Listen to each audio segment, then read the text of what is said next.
Hospital Porter's Pride and Dignity. Stop the New World Order. Welcome to Herpanwo TV and welcome to this video. This is probably going to be the last video I'll be doing for a while, maybe a week or more, because of my commitments to live lectures that I'll be doing at conferences. Yes, the conference season has started again. This is not the video I expected to make originally, but it's one that I have decided to, and it's really interesting how this actual video came about, because it's one that I decided to make after reading lots and lots of the comments in the comment sections on the videos, on various videos, and indeed some comments that were posted during the last live stream I did on the UAP disclosure document. Now, I said at the time during the live stream, I can't go into this particular subject now. I also said this on my comments reply video, the last video I did, saying that this subject is too big and too complicated to go into right now. But perhaps I will address it at another time. I think I mentioned that I might be making a video about this because so many people wanted to talk about it. And as it happens, I am now making a video about this particular subject. Now, what I'm talking about here is the issue of free will. Two people in particular were very interesting, or three actually, I think, to be fair enough. Three viewers in particular made some very, very interesting comments about this particular subject, and this ended up in quite a long and detailed debate. And I'll be addressing not the comments themselves, but the points that were made as well as I can based on the research that I've done. The people I'm referring to are David Smith, David Splendid Isolation, and to a slightly less degree, Dalai Lapa. Those three people and what they said, I think, was very, very interesting. No disrespect, Dalai, your input was welcome, but it was primarily David Smith and David Splendid Isolation who got into this issue. Now, they took completely opposite positions, and as a result, a very interesting debate broke out. It was good-natured. It didn't descend into screeching and fist slamming and all these other things that debates normally do these days, which I'm always pleased about. I always welcome those kinds of disagreements among people. So the video is the subject of free will. I decided, okay, I'll make a video. It just came to my head the other day when I was at work. I was thinking about this particular issue, and I said, okay, I'll make a debate about free will. So I'll make a video about the free will versus determinism debate. And so I started researching. I'll tell you what, right? I mean, I said in the comments reply video, I don't have time because to go into it now because this whole issue is too complicated. It's incredibly complicated, actually. It's very complicated. Dr. Jordan Peterson was one of the people I studied as part of my research, and he actually said the very definition and conception of the subject itself has been an obstacle because people simply don't always understand exactly the issues involved. That's how complicated it is. It's a subject about the very deepest introspective capabilities of humans, how much we can examine our own thoughts and subject them to analysis as we would something external to us. So I consider it actually probably second only to the hard problem of consciousness in terms of the difficulty in sorting it out. And like the hard problem, it's a subject that people have been debating about for a very long time. I mean, it's right back into the ancient world. People were aware of this problem and were debating it, just like the hard problem. So in a sense, as I'll explain, I think the two go together. This is the idea whether... And excuse me. The idea is, do we, as conscious beings in a universe, so any conscious being, human or perhaps another species that is conscious, because it's quite likely other species also have a consciousness, are we able to choose our own destiny? In other words, are we able to make real decisions completely independently? In other words, we have a free will. This is sometimes called libertarian free will, not to be confused with political libertarianism.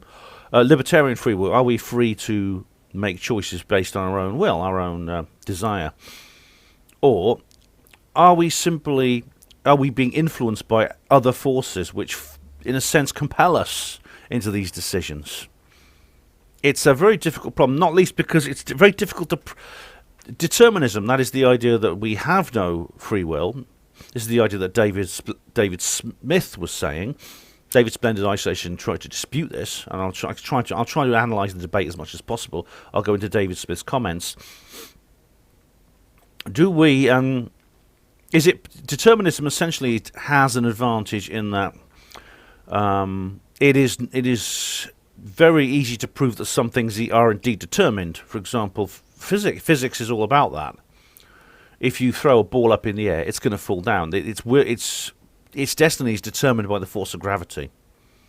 You could even tell exactly where it's going to be by throwing it in a certain direction, a certain height, with a certain amount of energy, and you know exactly where it's going to go because of ballistics. Ballistics actually is the science of analysing how things fly through the air fly through a gravitational field, and ballistics is comprehensible.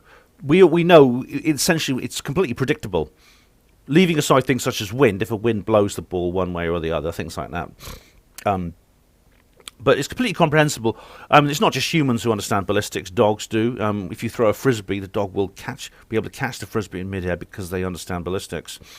So that's determinism. So determinism has a natural advantage because it's been proven in some systems. The question is, do we apply that? Can we apply that to the human brain, the human mind, to human cognition, and in a sense, human thoughts, feelings, behaviour, actions, etc.? That's the question. And determinists just say yes, you can, because everything else, because essentially human cognition, behaviour, actions, thought, feelings is not separate from the physical world. It's a part of it. And you see, on some level, they are indisputably correct on at least a few levels, because the brain, we know how the brain works, basically, because of neuroscience. So determinism has that kind of advantage, but people who don't believe in it, people who believe in free will, do put up quite a... they put up a sterling response, I'll tell you, a very stalwart defence of their position, and they're not stupid. They have very interesting arguments to bring to bear. I knew the basics of this particular idea when I started researching it. And to be honest, the research I've done for this video is only scratching the surface. Basically, I did the usual thing. I went to Wikipedia and I read the page there. So it's a long page. It took me about an hour and a half to read it all. I got eye strain actually a little bit from that, but it's not the whole story by any means. There's numerous hyperlinks, there's numerous references, books have been written about this, including some very interesting documentaries. I've actually seen some of the documentaries, which I'll be talking about as well. But I learned a lot, and I was surprised. There was some unexpected outcomes from my research. For example, I had this kind of idea that determinism was mostly atheists and materialists and skeptics who were determinists, and religious people, spiritualists, spirituality believers and things like that were free will believers. I knew there were exceptions like Stephen Molyneux, who is an atheo-materialist and believes in free will. But I always assumed that they were a very, very small minority, and basically the religious woo-woo side was free will, the atheist materialist side was determinism. Now I found out that that's actually not the case. Determinism and free will are believed in by atheists and materialists, and also by religious believers and people who believe in spiritualists and mind-body dualists and people like that. They also believe in both determinism and free will. So there's I don't know whether there's a prevalence from one or the other, from what I've seen, but what I can see, there's a large number of people on both sides of the atheist, non-atheist and theist, spiritual and materialist debate who believe in both determinism and free will. You can't divide people up very easy in that. It's there's a lot of... There's an awful lot that's been written about this. I mean, like I said, it goes back to the ancient world. This idea of destiny and fate It's absolutely it's epitomised by the story of Oedipus, and this is an ancient Greek myth about a man who, when he's a little baby, he's born. His parents are very proud of him, but then a prophecy comes from a soothsayer gives a prophecy, which was that when this little boy grows up, he said when he grows up, he's going to kill his father and marry his mother. And of course, the father was absolutely horrified by this, so took Oedipus. Oedipus was a little baby, took him into the woods and threw him on the ground for the wolves and foxes to eat him. Now, Oedipus was lying there crying his eyes out, and eventually another couple came along, a man and a woman, a husband and wife, and they rescued him before the wolves could get to him, and they actually adopted him and brought him up, and they didn't tell him he was adopted. It's why you always got to be honest with kids, because if they'd been honest with him, it wouldn't have happened. What happened next wouldn't have happened. Oedipus then learns about the prophecy from the soothsayer, but the soothsayer does not tell Oedipus that he's adopted. So Oedipus thinks that his adopted father is his biological father, and is so horrified by what he hears, he runs away from home, and he leaves his adopted parents so that he won't kill, because he doesn't want to do that. He doesn't want to kill his dad, doesn't want to marry his mum. But then he's walking along the road, and this guy walks past, and he says, "Oi, mate, you want to fight?" or something like that. They get into some kind of altercation.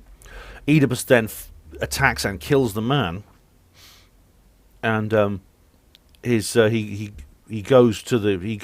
continues on his way, but then he meets the grieving widow of the man he killed and feels sorry for her, and he befriends her. Eventually, they fall in love and get married. Well, the man he killed on the street, with the man he met and killed, was his father, and he marries his mother without knowing it. The motto of that, the message, the theme, the moral of the story is there's no escaping from your fate, from destiny. And that's determinism in a nutshell, that whole issue. In other words, even if you don't know it, you see, even if you feel very strongly that you have free will, like Oedipus did, he thinks he escaped his fate, but he didn't.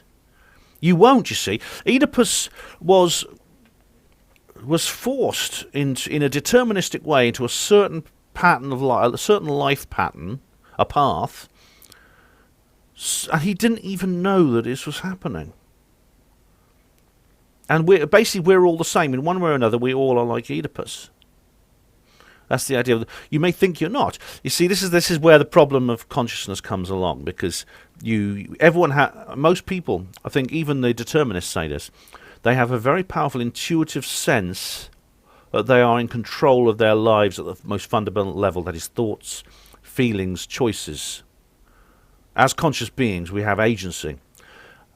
The determinists then come along and say, look, this is completely counterintuitive, but completely in line with science and logic.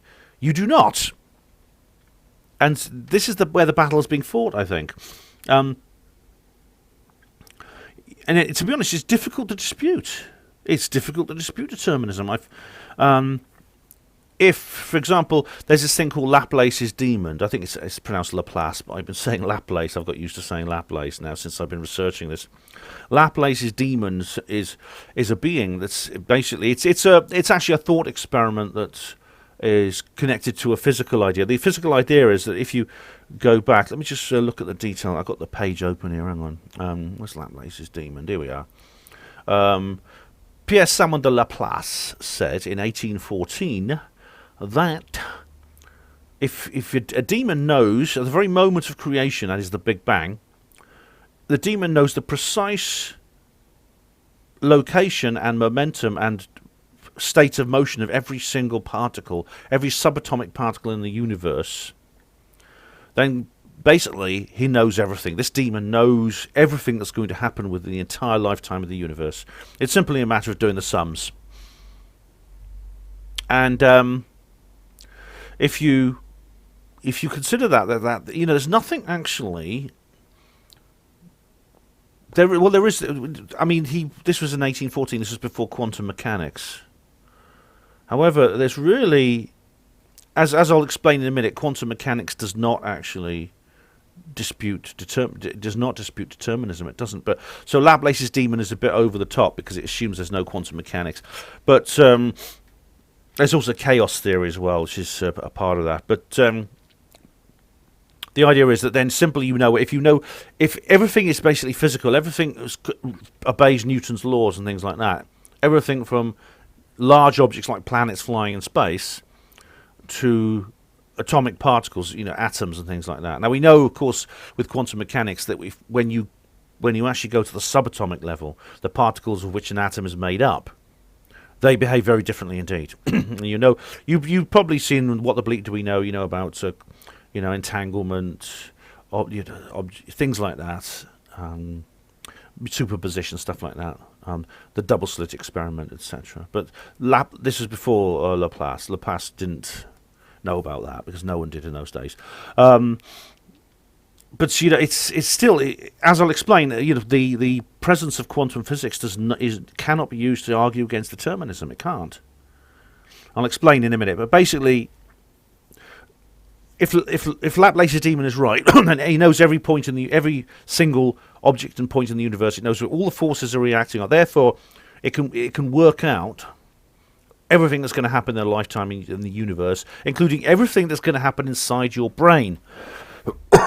Now, the only way to escape that is insert something called insert mind. Now, in dualist, that is the idea of dualism.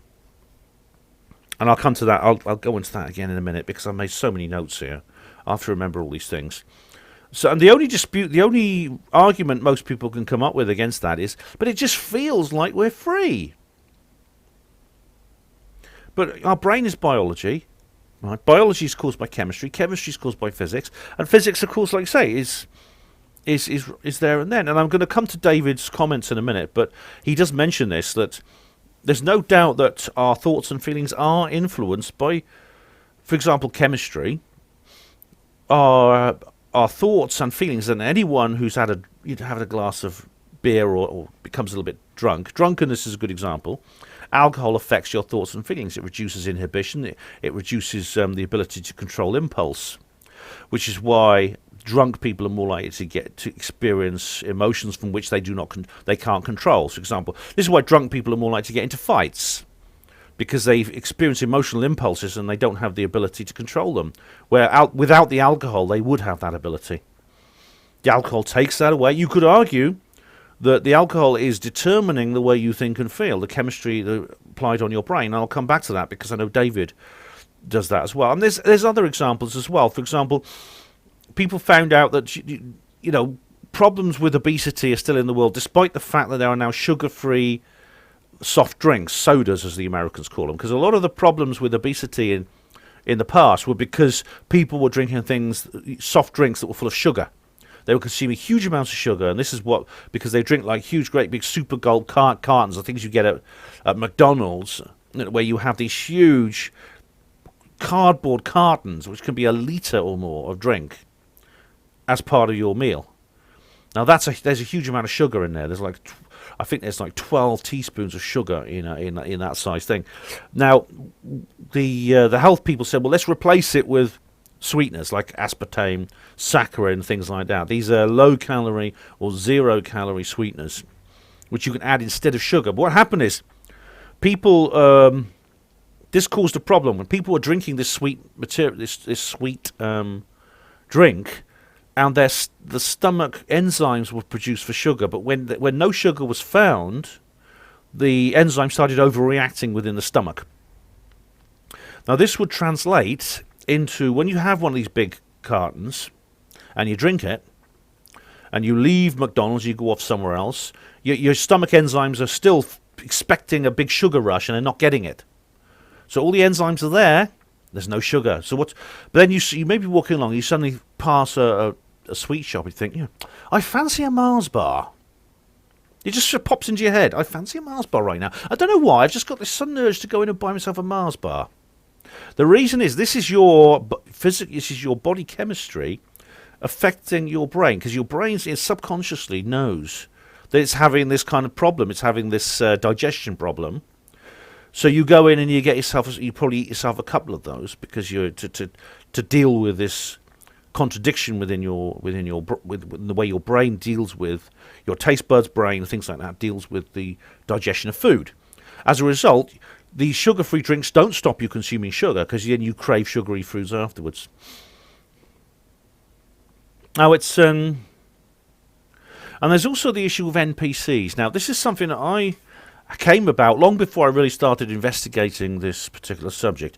NPC stands for non-player character. Now there was a bit of a meme going around. Non-player character, of course, refers to computer games. It's something within a computer game which is not operated by a real person in front of a computer. It's something that comes out of the computer itself. And some of them can be very realistic. You can have conversations with them. Modern NPCs easily pass Turing's test. But there was a bit of a meme going around a couple of years ago. It was mostly in the sort of politically incorrect circles of the internet, where you had like the Wojak meme, the Wojak, the grave hairless figure, replaced with like little, matchstick man, little childlike lines instead of facial features, and that was called an NPC. But this all came out of this article that was written, where someone did like a psychological study of people and found that large numbers of people do not seem to understand or have any concept of an internal dialogue, which means an internal dialogue is basically a kind of introspection. It's where you think things over. It appears, and I can do that. This means that when something comes, you can actually, when you are presented with a piece of information, you can think it over internally. You can entertain the idea without accepting it by thinking it through internally. Now, some people are. It appears that it was always assumed, and I always assumed this, that everybody has that ability to do it. Every human has that ability, possibly other species as well, but specifically humans have that ability. What we found out from this study, if it's correct, obviously like every scientific study, it needs to be verified. No doubt there are people who disagree with it. There'll be debates. There'll be people who support the idea. There'll be people who don't. I'm not familiar with this particular permutation, so I'll have to wait until I actually have the time to study it. But to give you a summary of the initial study, people, it appeared, did not have that. Many people, I think they said 60% of the survey did not have that ability. They did not have the ability to introspect in that sense. When presented with a piece of information, they would accept it, they would entertain it, think it over, then accept it, or maybe reject it if their internal thought processes decided to reject it. But the NPCs would automatically accept it and would be unable to negate it without an additional piece of external mental stimuli. That's weird. That's creepy. I can't imagine what that's like. Now, I should point out that the study actually came from somebody who was looking into psychopaths. They were examining psychopaths. As you know, I've done videos about psychopaths. They constitute a minority of the population. Luckily, roughly 6% of the population. Although that's not certain, people have different criteria for judging psychopathy. However, there's also like what's his name, Kevin Dutton, who has like a sliding scale of psychopathy. But I've covered that in detail in another video. I can't remember which one it was. I think it was one of the ones about Centaur, actually. But NPCs are not psychopaths. NPCs have the ability to empathize. NPCs can feel love for others. But what NPCs can't do is change their mind without some kind of external stimuli, an external mental stimuli. So you give them a piece of information, they accept it, and then they will not continue to accept it indefinitely until presented with a contradictory piece of information, which is powerful enough within their brain to outweigh the influence of the original stimuli. And to be honest, if that is true, what I've just said, and that large numbers of people are NPCs in that sense, it explains a huge amount of what I observe in the behavior of other people.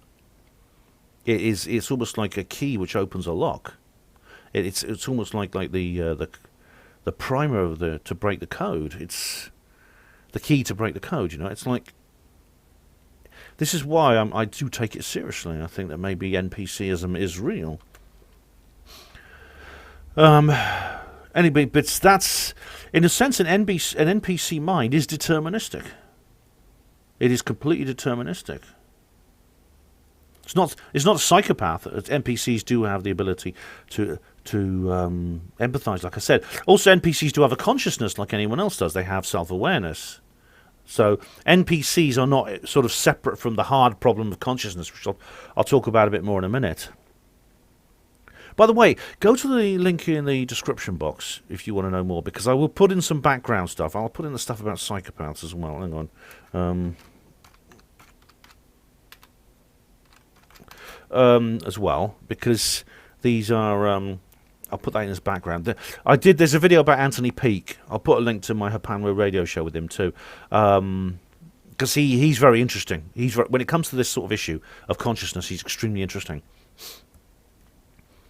So there's several good videos to watch. Now, finding pro free will content, which is in an easily digestible form, is difficult. If you're looking for like a quick YouTube video or a short blog article or something. But there's someone called Sabine Hossenfelder, a German. Yes, Michael Shrimpton. Determinism is a German conspiracy. Yeah. She does these philosophy videos and science videos, and she is a complete an incompatibilist. Incompatibilist means that there's no room for free will at all. She rejects the whole concept of free will, partly for the reason I've just explained, but she refers to the experiments of Benjamin Libet. Now, this is quite famous. David Icke has referred to this as well. What happens is they did an experiment. They wired a guy up to a subject, a guinea pig.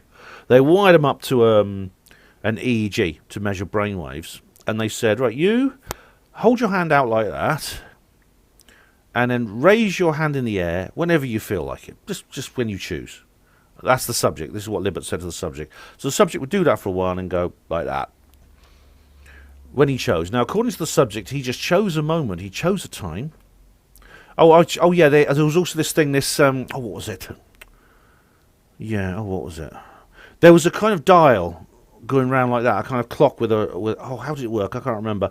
But basically, there was a spot on this dial which would rotate, and the subject had to the spot rotating on the clock didn't actually dictate when the subject lifted his hand, but he had to make a note of where the spot was on the dial, on the clock dial, when he raised, like a stopwatch, when he did it. He said, just make a note. When you choose to do it, just make a note. This is so that the experimenter knew the exact moment the guinea pig had made the conscious decision. It's a very clever thing, actually, Libet did there. But what Libet found out was really quite extraordinary. That there was brain activity which would be associated with someone moving their hand. Because in the 20th century, of course, we learned a lot about how the brain works, including the EEG thing. We know that certain parts of the brain light up when you move your hand. But the parts of the brain light up before the guy that makes the conscious decision. So he would say, I made the decision when the spot was at 41 seconds on the stopwatch. But that's when he decided to lift his hand. But the brainwaves associated with lifting one's hand appeared maybe 2 seconds earlier, which would indicate that your conscious mind, all your conscious decisions are a product of subconscious activity that come before the decision is made. That's significant, actually. That's significant. That is, again, counterintuitive. You think, well, I didn't make that decision. No, but there's something in your brain which does. And that is something you're not aware of. If you're not aware of it, then how can you say it's free will? Because your supposed free will decision is determined by something that happened 2 seconds earlier in your brain. Now, again, let's go back to Laplace's demon. and chaos theory and quantum mechanics, because a lot of free will people say, well, Laplace's demon can't exist because Laplace's demon cannot account for quantum physics. So even if Laplace's demon was there at the moment of the Big Bang, looked at all the little atoms flying apart and thought, right, that one's going that way, that one's going that way at that speed, this one's doing that, this one's doing that. So let me just get my pen and paper out. I'll just work out the rest of eternity. Even if Laplace's demon existed and could do that, we know that because of quantum physics, there's a random element to that as well, which means that it's not possible to predict these things. However, and that's where you get into chaos theory, because chaos theory is like that. It says that it doesn't even outside quantum mechanics, very small permutations, very, very small differences in prediction when these atoms bump together, for example, eventually reach such a level of complexity that it becomes impossible to observe, even if they still obey Newton's laws, and there is no quantum mechanics, even if Laplace's demon... but Laplace's demon, we assume, has infinite ability of observation, but we do not. So short of Laplace's demon, you cannot know every single thing, and eventually you reach a limit to your observation. It's called a mathematical abyss, the chaos theorists called it, and you go into the world of chaos. There's a very good documentary. It's on YouTube. Just put in chaos theory, you'll find it. And it's only an hour long. It's very, very interesting. I remember it when it was on TV when I was a kid. So that, even leaving aside quantum mechanics, chaos theory exists, you know. And this woman, Sabine Hossenfelder, Gott in Himmel! This girl from Brazil. Oh, no, that's not fair. I'm not comparing her to Klaus Schwab. She says that it's free will is a denial of science, and it's logically inconsistent. She's absolutely an incompatibilist, as the terminology goes. In other words, you can't. Everything is deterministic. You cannot have free will. There's another guy called what's his name? Oh, Dolbach, whatever his name is. No, he's very interesting because Baron Dolbach. That's it, is it? Baron Dolbach. Yes. Paul-Henri Thierry Baron Dolbach. As a French-German philosopher. That's a strange mixture. And he was an atheist. He was like an atheo-skeptic, although he lived in the 18th century, so he was a long time before Richard Dawkins. But he was like a pioneer of this. There's this guy called Miller. What's his name? I think it's Miller. Jonathan Miller. I'm just looking here. Bloody blah. No, there's something called A History of Unbelief.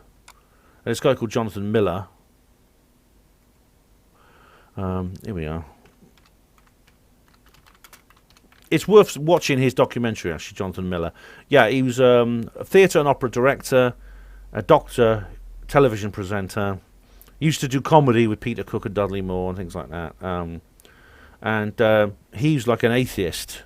He's like a complete atheist skeptic. He says he doesn't even understand the concept of God. And he did this documentary called The History of Unbelief. And I'm not just find the actual title because it's very, very worth doing. It's very worth doing. Actor, presenter, writer. Here we go. Atheism: A Rough History of Unbelief, of Disbelief. Atheism. Here we go. A Rough History of Disbelief is a 2004 television documentary. And he goes into he has interviews with Dawkins and people like that, all the usual Daniel Dennett and all the usual suspects. And he just travels around interviewing people. He mentions Baron Dolbach and these other people about atheism. But so I'm going off topic slightly, but Dolbach was one of these. Dolbach was like Sabine Hossenfelder. He was a non-compatibilist determinist. He believed in complete determinism. And it's hard to... How do you disagree with this? It's difficult. I mean, I will present the other side of the story in a minute, but on one level, it's hard to disagree with this. Future is determined by the present. Well, the present is determined by the past. In every single way, we know that the laws of physics determine this. So maybe there is no such thing as free will. Now, there is another side to this. But first of all, I'll come into the problem. There's a problem with ethics that this Ms. Holstetter mentions. It's to do with personal responsibility. And indeed, David Splendid Isolation said this in his comments. He said that there was no... If you take away free will, you take away ethics, you take away personal responsibility, you take away morality. Because morality is determined... You know, the whole idea of ethics, what's good and what's bad, is determined by choices. So there's no good or bad in determinism. That's because people just do what they're determined to do, what they are destined to do. You can't escape it any more than Oedipus could escape killing his father and marrying his mother. Even if you don't know you see, because you don't know you're doing it any more than Oedipus does. And this lady says that she believes that the law as it is absolutely fine, because there are enormous legal implications for this if you think about it. But she says no. The law takes steps to prevent something happening again. So if someone does something bad, you put them in prison for it, you kill someone. Obviously, you didn't make a moral choice because you don't have any free will. But if you do something, you have to be put in prison anyway to prevent that happening again.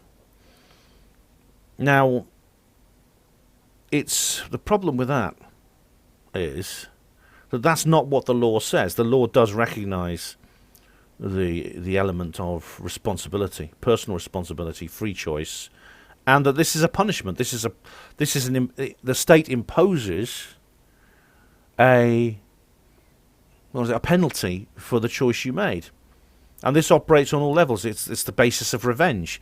The basis of revenge is if someone does something bad to you or does something bad that affects you, you will impose your revenge is you imposing a penalty on that person, or in the case of Ahab, the Ahab character in the Moby Dick, a whale, as a necessity,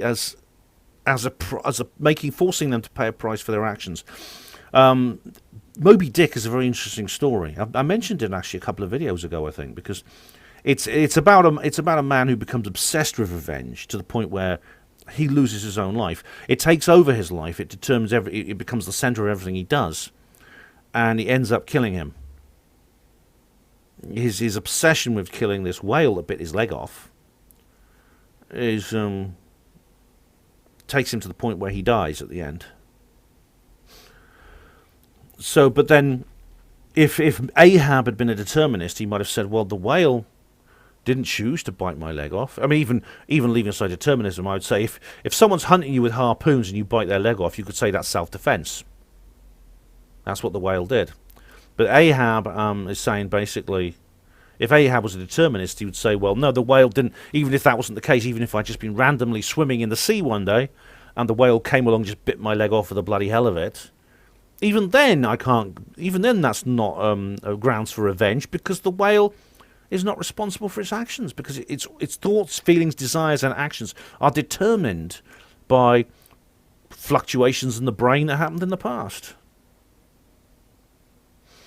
Yeah.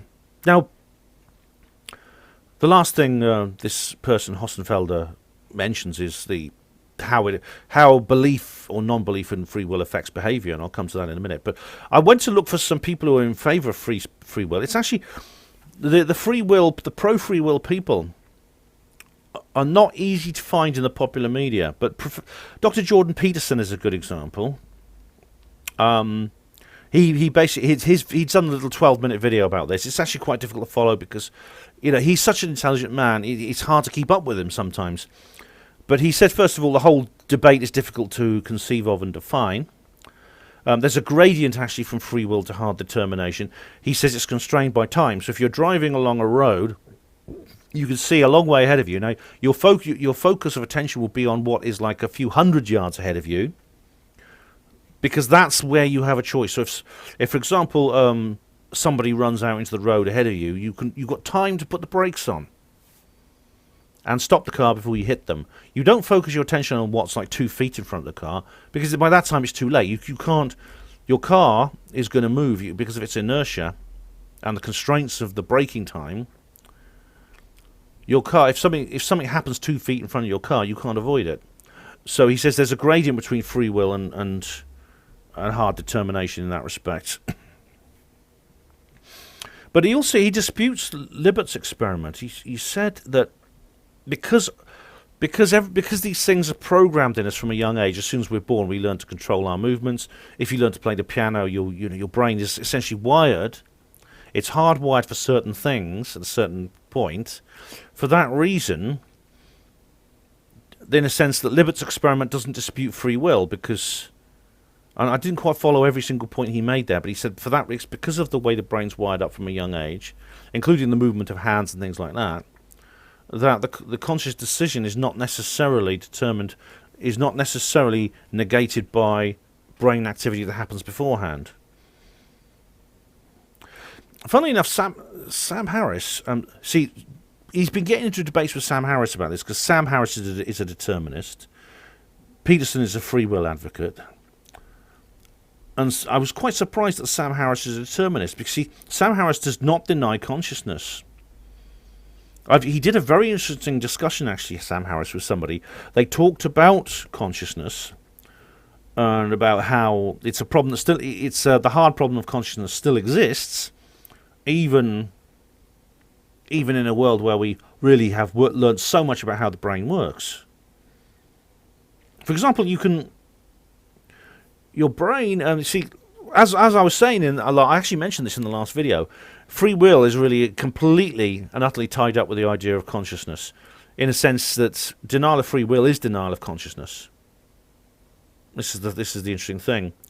Sam Harris doesn't deny consciousness, but he denies free will. I don't quite understand that, because he did a very interesting debate a couple of years ago with this guy. Maybe he's changed his mind. I don't know. He's not an NPC, you see. He did a debate where they talked about brain function. I think it was that guy, Deutsche, the same guy who talked about artificial intelligence, because he said that, because Deutsche is the guy. What's his name? Deutsche. I can't remember his first name. But he's the guy who says that there are limits to artificial intelligence. I think I covered this on a previous video. That we're kind of hitting a ceiling. Which I can well believe, because they don't know that my Trump and Boris video was harmless, so it's obviously that's a very, very palpable example of the limits of artificial intelligence, when they watch a completely harmless video that I made and they decide it's bullying and harassment. And he even talked about the possibility of a zombie twin. Now, a zombie twin is someone exactly like you that has all the same physical attributes, including the same brain, with all the neurons in exactly the same place, yet it's a consciousness zombie. It doesn't have a consciousness. And he described how different would that be from you, because it's quite possible that your consciousness zombie twin would in many ways be like you. Now, there's a great book. What's it called? Where are we? Hang on, I'll just shut that now, I think. A Rough History of Disbelief. Hang on, yeah. The Soul of Anna Klein. That's it. The Soul of Anna Klein. It's a book. This is here we go. This is a best-selling book from quite a long time ago. Actually, quite an old book. I think it came out in the 60s.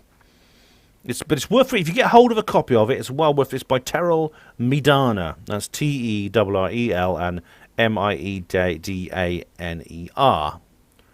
And this is about a man who has a very, very intelligent daughter. A prodigy, like a true genius, who has a brain tumor. She has the brain tumor operated on, and she comes out of hospital apparently unharmed, but her consciousness has gone. In a sense, her soul has left her body. Yet she's not dead. She still walks along and acts, in some ways, is the same. She even has the same memories. And she has the same memories as she used to have. Now, the question has to be, the book asks very, very fundamental ideas about the nature of consciousness. Indeed, the same ones that Sam Harris and this guy Deutsch were. I can't remember his first name. Not Arnold Deutsch. No, not Arnold Deutsch. That's the spy video I did. Somebody Deutsch, an English guy. Between the whole the idea that the consciousness, it's the brain, the body mind problem basically, which has been addressed by science in many different ways, and I'll come on to that in a minute, because I want to go through the Wikipedia page, because I won't go into every single point, but I'll go into what I can. But Sam Harris, all I'm saying is Sam Harris for some reason does not deny consciousness unless he's changed his mind. He understands the points made by Deutsch, that the consciousness is separate from the consciousness can be taken out of the brain, yet the brain continues to function normally, in a sense that it is a kind of, even if it's an emergent property of the brain, it is actually a thing. Whereas people like Daniel Dennett deny that it's a thing. I mean, there's many other reasons to dispute what people like Dan Dennett say. Indeed, Anthony Peake has addressed a lot of these. I mean, he had a conversation with Dennett once where Dennett was talking. Dennett, he says, look, Peake said, look, Dan, what you're saying, Dan, is that you basically don't exist. And Dan says, yes, that's right. And Peake says, well, who writes your books then? You see, it's one of these. This is where the counterintuitiveness comes in. Determinism is so counterintuitive that it is virtually incomprehensible. This is the problem. The people like this Fossenfelder woman, Sabine Hossenfelder, and Dan Dennett, and people like that, all the determinists, and indeed David Smith, is that you are essentially you are saying that something is, even though you cannot comprehend as a person what it is, and you don't. Every time you say "I," everyone uses the word "I." It's the most common word in the English language. It's the pronoun referring to yourself. You are essentially disputing the very point that you're making, even though you may believe rationally, on your rational part of your mind, that what you're saying is true. Yeah. Now, what Peterson said. Now, Peterson says something else at the end of his video, which I think is not true. He says that belief in free will leads to improvement in behaviour, like in terms of ethical behaviour. However, there is this paper here which Sabine Hossenfelder talks about. It's by Emil A. Casper et al., and it's called The Influence of Belief and Disbelief in Free Will on Immoral Behaviour. It's quite long. I've only read the introduction. It's about 30 pages, but it claims at the end, its conclusion at the end. It says here the conclusion is, we observed that disbelief in free will had a positive impact on the morality of decisions towards others. The present work extends previous research done on additional factors such as gender could influence the impact of disbelief in free will. And it goes on to say that basically, if you don't believe in free will, you're more likely to be a nice guy. That's what it says. You see, as I've been saying, there is no real. There's very little I find. I'll go through the Wikipedia page in a minute, but there's surprisingly little support for free will. I mean, I re-listened to the debates Stephen Molyneux had, which really covers kind of things I've said, and he takes a similar position actually to Peterson and to Anthony Peake. You know, the basic logical things, well, you keep saying I, so if you say I, then what it means is that he doesn't say it's not just counterintuitive, he says it's actually a contradiction. If you actually use pronouns relating to yourself and you have like a consciousness, then it is actually a contradiction to disbelief in free will. And this I suppose, makes it interesting that Sam Harris does. Although some people, like I say, they deny consciousness. I mean, the hard problem of consciousness I'll go into in a minute, but in fact I'll go into it now. Now, if you want to sort of really get to grips with the other side of the story, the idea of free will, there is an absolutely outstandingly good documentary that was made about it. It's by David Malone. Now, David Malone is a guy. I actually exchanged emails with him once. He's actually he's best known for being a Green Party candidate.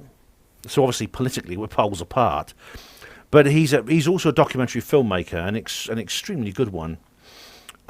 His documentaries are not only very informative, but they are on the technical side, they're brilliant in terms of their the filming techniques, imagery, score, things like that. They're so well done. Everything is technically so well done. They're kind of poetic. They are poetic pieces of film, I think. Now, there's 3 in particular that I think are especially good. There's one called Testing God. Now, that is on YouTube. It was on YouTube. I'll just check that it still is. That was Testing God. These were all made in the sort of these were all made in the late 90s. Oh, I misread it here. Yeah, there's 3 episodes here. Just a sec. I'll just show them to you. There's Testing God, episode 1, Killing the Creator. Testing 2, episode 2, Darwin and the Divine. And episode 3, this is the best one. I mean, if you could actually just watch this one episode if you haven't got time to watch all 3. Credo Ergo Sum. And that you see this Dr. Peter Fenwick there in the thumbnail. Credo Ergo Sum means I believe, therefore I am. Oh, they're so good. They're so bloody good.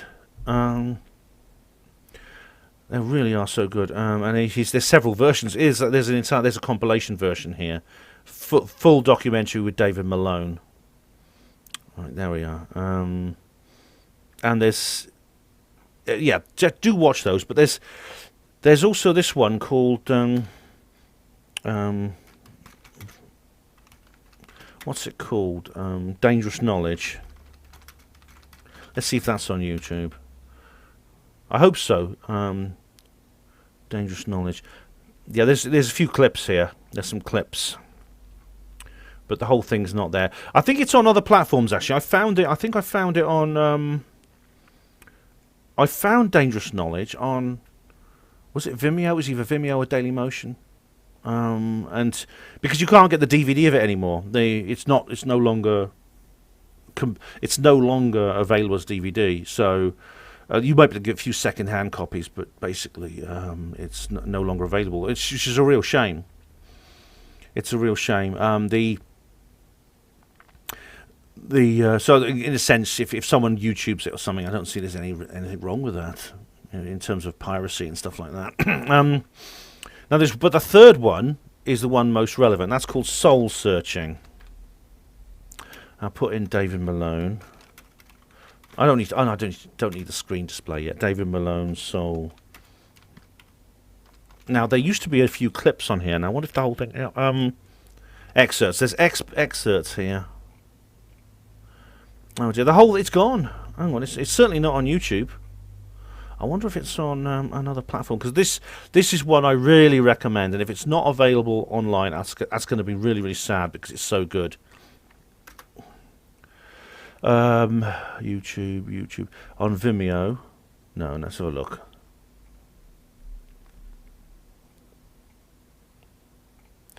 Okay, I can't see it here. I can't see it online, which is very, very sad. I hope I haven't lost the DVD, because if I've lost the DVD, then it's gone. All right, but if you can find top documentary films, I wonder if that's Dangerous Knowledge. Yeah, that's Dangerous Knowledge. Okay, if you can find a second-hand DVD copy of Soul Searching, there's a few left. Do get them, because it goes into the whole free will consciousness issue.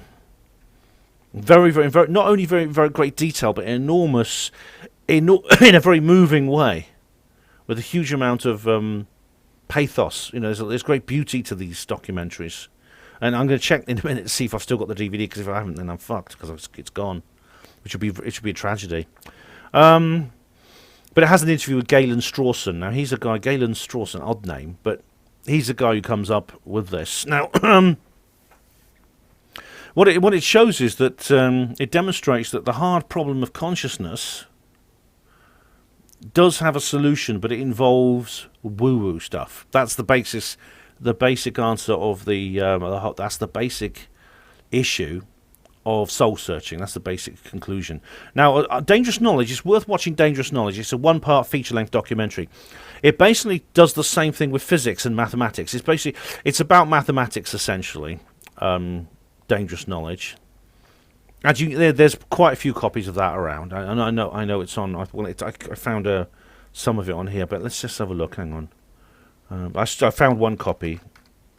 It's worth watching because it's about mathematics, and it basically says the same thing. It says that it's here. It's on Daily Motion, right? Okay, you get it on Daily Motion. David Malone on Amazon. I'm just gonna have a look on Amazon. David Malone. It's just because I don't think you can get this stuff anymore. It's just gone. Yeah, it's not. There's not even any second-hand ones. Oh, bloody heck! All right, that's a shame. That's a great shame.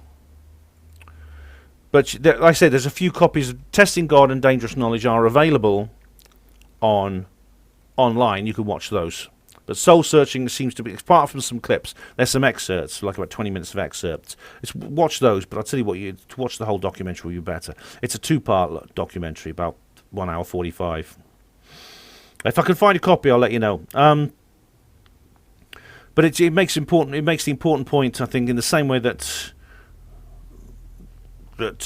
Dangerous Knowledge leaves the conclusion is that the only way to explain mathematics and to a small extent physics is to introduce the woo-woo element, and Soul Searching does the same thing for psychology and neuroscience. That you have to if you introduce the woo-woo element, it explains away. It actually explains so much in terms of the mysteries of mental cognition and function, and the whole debate about free will. If you introduce the woo-woo element, and I know this has been addressed by the free will researchers, and I'll come to that when I go to the Wikipedia page. Question is the problem with free will is it actually unprovable? This is the question. If it's unprovable, you're in a tricky situation, because you have to be able to prove, in a sense, that decisions you make and choices you make based on your own thoughts are ones that have not emerged from any form of determinism. What happened in the past? How do I prove that? How can I prove that if I decide to pick up a pen like this and drop it, that's not the result of quantum fluctuations, random quantum fluctuations? Because the thing about it is, this is something that the German lady says, Fossen and Bester, whatever her name is she said some people use quantum physics to say, well, free will exists because of quantum physics, but quantum physics is completely random.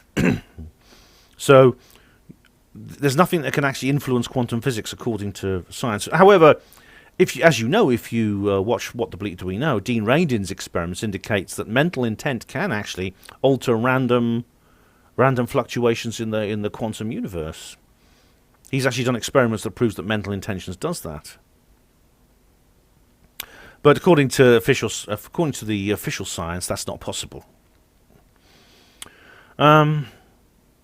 There's also, if that's unprovable, how do I prove that everything I'm doing is not the result of just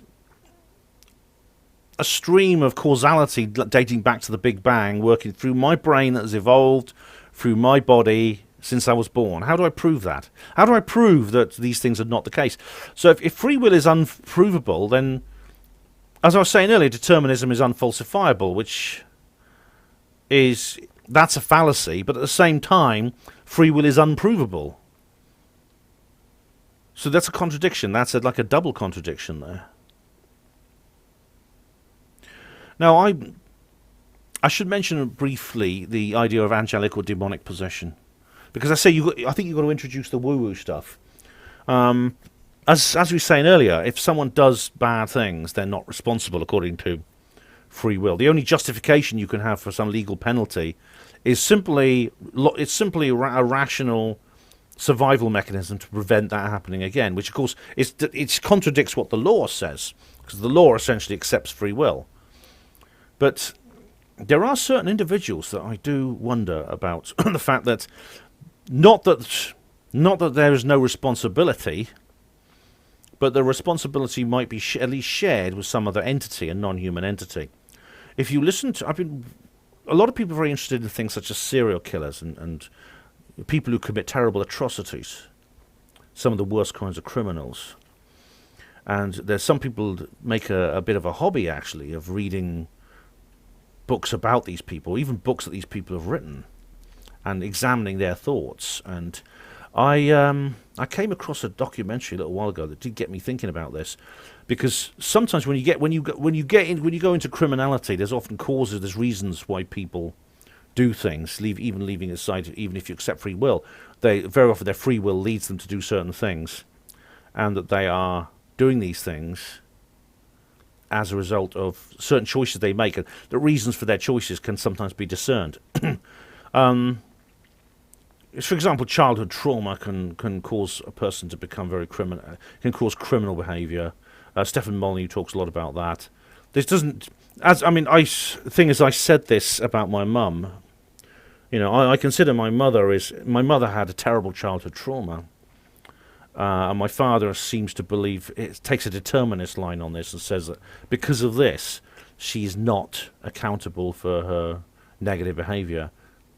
I see differently. I believe that she did make choices, and that she is accountable. Funnily enough, Molyneux just released a show where he says he seems to do a backflip on what he said earlier about free will, because he's claiming that he takes the same line towards his mother that my dad does towards my mum.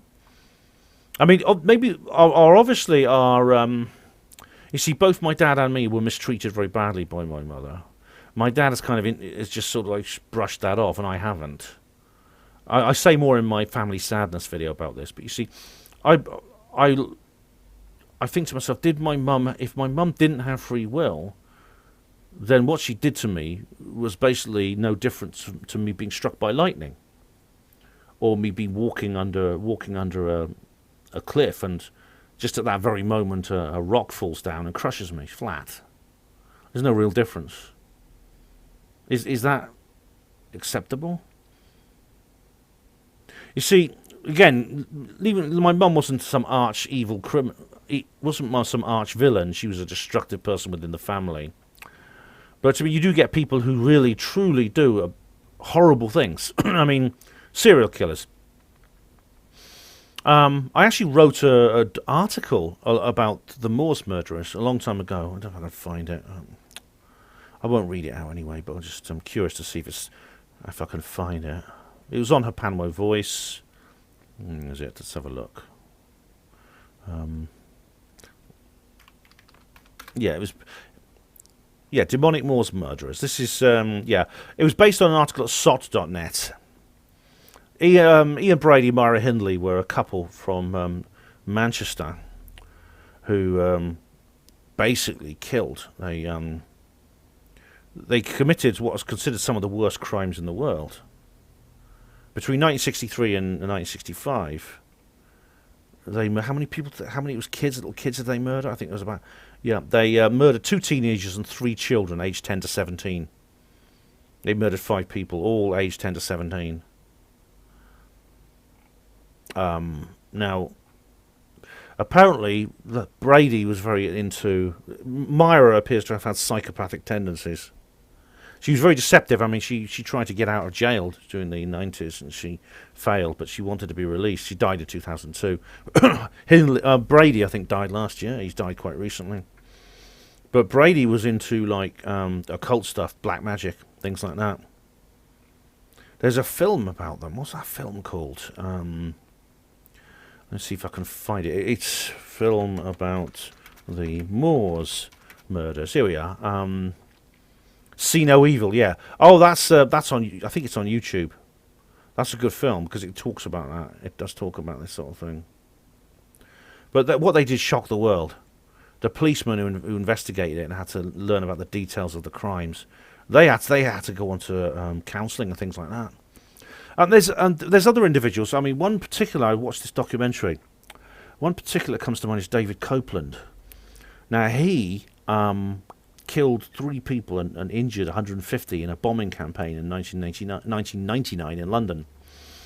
And when he describes his own path towards firstly making the decision to do the bombing and then what happened afterwards, and he said he was like a robot. Once the idea had come into his head to carry out this bombing, it was almost like he was acting out a program.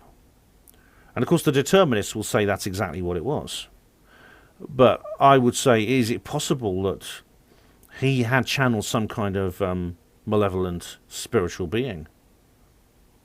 Because I can't go into details now, but based on what he said, he exhibits the typical tendencies of people who do that. Now, people who do channel black magical entities. Now, this doesn't remove responsibility from him or from the Morse murderers. They made that if it was some kind of dark demonic force that was directing them, they made the decision to channel that force. If you're a free will believer, you have to. Belief in free will doesn't mean that that demonic possession exonerates the individual. It certainly doesn't exonerate the demon.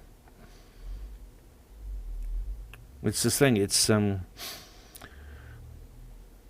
think possibly what determinism does. One of the reasons possibly determinism is so. I'll go to the Wikipedia page now. Is so popular. And it seems to be the prevailing view. It does literally seem to be 90% plus of experts are like determinists. Oh, there's actually some figures here. So funnily enough, evolutionary biologists are not. Where is it here? Here we go. But what people believe. Compatibilism is quite popular. Okay, for philosophers. That is that they believe in determinism, but they believe it's compatible with free will. Belief in libertarian free will amounted to just 14% of philosophers. Well, lack of belief in free will equaled 12%. That is incompatibilists. More than half of the saved people were American. Among evolutionary biologists, 79% of evolutionary biologists said they believe in free will. Only 14% chose determinism, and 7% didn't answer the question. All right. Well, as we just seen, I mean, belief in determinism is, according to this paper I read out, this by Caspar, or I read the conclusion and introduction. It actually increases the tendency towards ethical behaviour, and you're likely to be more likely to be a nice guy. But I kind of thinking that the reason free will is so popular, it could be like a little bit of a cop-out, because the hard problem of consciousness then goes away.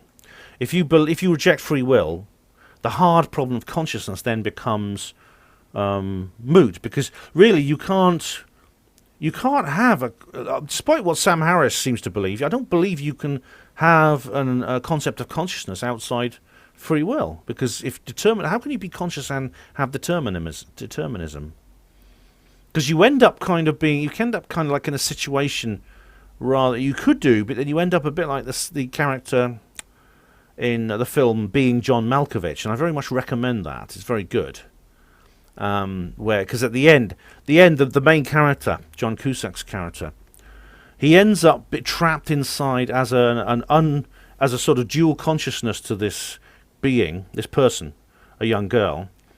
Yet he's trapped inside as a dual consciousness for this young girl. The girl has her own consciousness, which she's unaware of John Cusack's, his character. Schwartz, his name is Craig Schwartz. He's unaware of Craig Schwartz's consciousness, but he is within her, and he's aware of himself. He's self-aware. He's inside her body, but he cannot control anything. He has no control over anything she does. And this leads to the sort of infinite regression thing, because some people, like, there's the Cartesian theatre, which Descartes, I'll come to Descartes in a minute, but Anthony Peake has this thing called the Bohmian IMAX as a result of this, because, you see, Peake believes in free will. He believes that there is essentially, he's a dualist, he believes there's a soul called there's two souls, there's the eidolon, which is your conscious soul that inhabits your body, but it has a dual part to it. It's connected to something called the daemon, which exists outside this world. Essentially, it's a spiritual entity that occupies a parallel world. You see, you have to bring up woo, don't you? You have to bring up woo. You can't escape woo when you're watching Japanwo TV. But this is all to do with dualism. I mean, Peake is a dualist, you see. Dualist. That doesn't mean he does duels with swords and things like that. He just and pistols. He just believes that there are two things. There was matter and there was spirit. That's not a popular idea among physics, as they say. Well, what is it then? Stephen Molyneux. Funny enough, Stephen Molyneux believes in free will, but he's an atheomaterialist. He's a monist. He's a materialistic monist, which means he believes there's just one thing, which is matter. Okay, so it's interesting following Molyneux's free will debates, actually, because he very rigorously and quite successfully, I think, defends free will, when at the same time his opponents are like both are often just he doesn't believe in anything other than material. Yet he says there is free will. Anyway. Free will, the capacity for agents to choose between different possible courses of action unimpeded. Free will is closely linked to the concepts of moral responsibility, praise, guilt, and sin, and other judgments which apply only to actions that are freely chosen. It is also connected with the concepts of advice, persuasion, deliberation, and prohibition. Traditionally, only actions that are freely willed are seen as deserving credit or blame. That makes sense, doesn't it? But whether free will exists, what it is, and the implications of whether it exists or not are some of the longest-running debates of philosophy and religion. Some conceive of free will as the right to act outside of external influences or wishes. In a sense, you are, if you believe in free will, I suppose you are introducing some kind of something from outside this universe into the universe to influence it, which of course is something that a materialistic physicist would reject. I mean, I'm going to come on to the idea that I think there are scientific reasons for accepting this dualism, and I have done in other videos, but we'll take one step at a time. Some conceive free will as being the capacity to make choices undetermined by past events. Determinism suggests that only one course of events is possible, which is inconsistent with the libertarian model of free will. Ancient Greek philosophy defined this issue, which remains a major focus of philosophical debate. The view that conceives free will as incompatible with determinism is called incompatibilism, and encompasses both metaphysical libertarianism, the claim that determinism is false and thus free will is at least possible, and hard determinism, the claim that determinism is true and thus free will is not possible. Incompatibilism also encompasses hard incompatibilism. It's complicated, this, you see, which holds not only determinism, but also its negation to be incompatible with free will, and thus free will to be impossible, whatever the case may be regarding determinism. Now that bit I couldn't grasp. I mean, some of this I really can't understand, and I probably wouldn't be able to with further study. But that sounds like a contradiction. Not only determinism, but its negation to be incompatible with free will, and thus free will to be impossible, whatever the case may be. Its negation of determinism is incompatible with free will. That sounds like a contradiction. In contrast, compatibilists hold that free will is compatible with determinism. Some compatibilists even hold that determinism is necessary for free will. All right, maybe that's a part of the one about what I couldn't quite understand. Arguing that choice involves preference for one course of action over another, requiring a sense of how choices will turn out. Yeah, so in a sense that's a kind of like that's a kind of meta-determinism, isn't it? Because you can imagine, in a sense, all scenarios when you make your choice. Do you buy a lottery ticket or do you buy the newspaper? Things like that. You know there are possible outcomes for both of those. You might win the lottery, or you might not win the lottery and then have no newspaper to read, you see. Compatibilists thus consider the debate between libertarians and hard determinists over free will versus determinism a false dilemma. That essentially means that in a sense free will is, I don't quite understand how free will is rejected because of just knowing how choices will turn out, but so is that a false dilemma? I don't know. Only that they say that determinism is necessary in that sense. I don't quite grasp that either. Different compatibilists offer very different definition of what free will means and consequently find different types of constraints to be relevant to the issue. Classical compatibilists consider free will nothing more than the freedom of action, considering one free of will simply if had one counterfactually wanted to do otherwise, one could have done otherwise without physical impediment. Yeah, that's what we were saying earlier. You know how certain things would turn out. You could buy the newspaper without physical impediment. So that's the definition, essentially, of free will. So just the knowledge of that makes it free. I know that Sabine Hofenstetter, she said differently. I can't quite remember what her point was. If one had... Contemporary compatibilists instead identify free will as a psychological capacity, such as to direct one's behaviour in a way responsive to reason, and there are still further different conceptions of free will, each with their own concerns, sharing only the common feature of not finding the possibility of determinism a threat to the possibility of free will. There's a picture that accompanies this, actually. I'll just show it to you. It's funny, they need to illustrate this. There we go. Person jumping into water. This action may be considered as a result of free will. Oh, so they've just got this photograph to illustrate the whole point.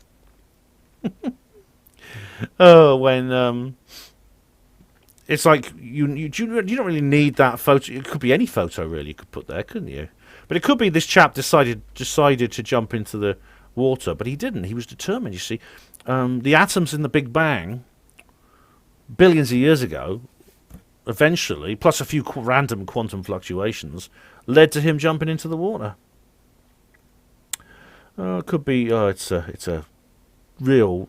is a logical labyrinth. This it really is. But now I'm not going. It took me an hour and a half just to read this. I'm not going to go through all of it. I'll try to stick to the interesting bit, like the difference between different types of compatibilism and incompatibilism is a very, very complicated thing. Causal determinism, destiny and fate, logical determinism, omniscience, that's the knowing all, predeterminism, which is it's all theological determinism. Yeah, there's a lot of determinism and free will debates among theologians. Thomas Aquinas, dating back to Thomas Aquinas in the 13th century, which it covers Christianity, Judaism, Islam, Hinduism. A lot of this, the mind-body problem. All right, we'll come to. The mind-body problem. The idea of free will is one aspect of the mind-body problem. There you are, like hard problem of consciousness. The consideration of the relation between mind and body. Cartesian dualism, that's from Descartes.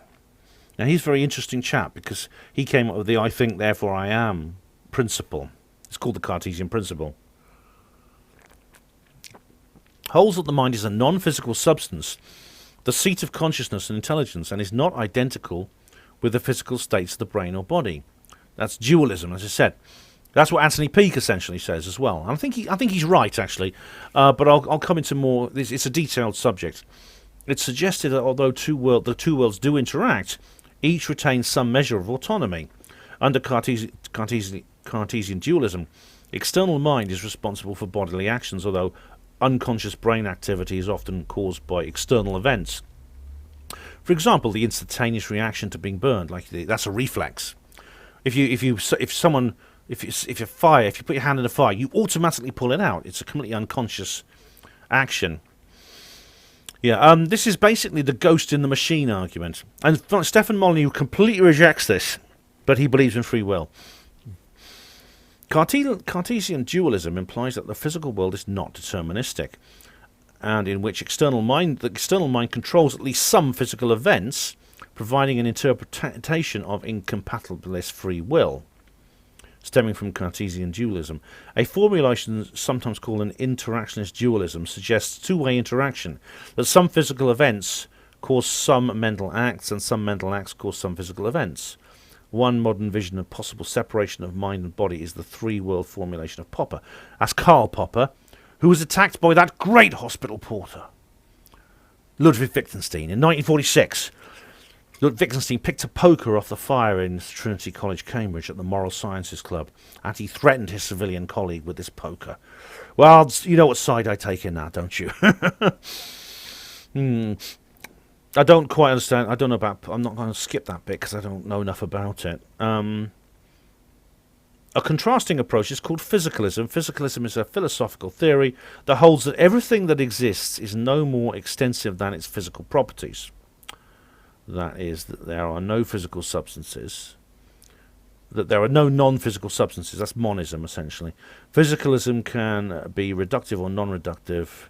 Reductive physicalism is grounded in the idea that everything in the world can actually be reduced analytically to fundamental physical or material basis. Non-physical physicalism, non-reductive physicalism, asserts that mental properties form a separate ontological class to physical properties, and that mental states, such as qualia, that is the hard problem of consciousness, are not ontologically reducible to physical states.